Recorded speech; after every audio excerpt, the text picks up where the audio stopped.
State television showed footage of President Xi Jinping boarding the destroyer Changsha to watch the procession, which involved more than 10,000 naval officers, 76 fighter jets, and a fleet of 48 warships and submarines. Xi, who as chairman of the Central Military Commission is also the Army's commander-in-chief, enjoys putting on eye-catching displays of military might. The naval review comes after the USS Theodore Roosevelt, leading a carrier strike group, conducted what the U.S. military described as a routine training mission in the disputed South China Sea on Tuesday. Getty Chinese warships on maneuvers last in January. Beijing wants to tell Washington that the Chinese Navy is capable of defending the waters relating to its core national interests. Li Ji, Beijing-based naval expert Li Ji said China was sending a message to Washington's military planners that its armed forces were ready to deal with any security challenges.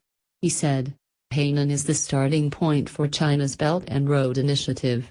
While the South China Sea has the most important strategic sea waters for China to project its maritime presence and influence, Beijing wants to tell Washington that the Chinese Navy is capable of defending the waters relating to its core national interests. Xi told the assembled troops that China's need for a world-leading naval force has never been more pressing than today.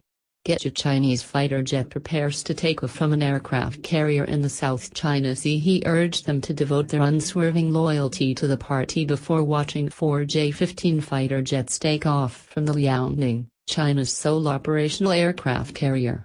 China is pouring billions into its armed forces, which are already the largest fighting force in the world. The modernization program includes investment in technology and new equipment such as stealth fighters and aircraft carriers.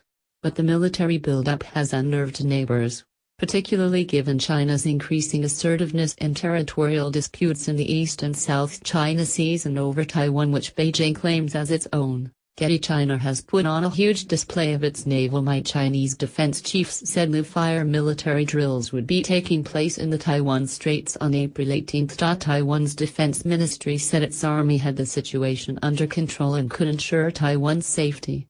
The United States and China are not the only navies to patrol the strategic waterway, with vessels from Japan and Southeast Asian nations also active in the area, which apart from raising tensions also increases the risk of accidents at sea.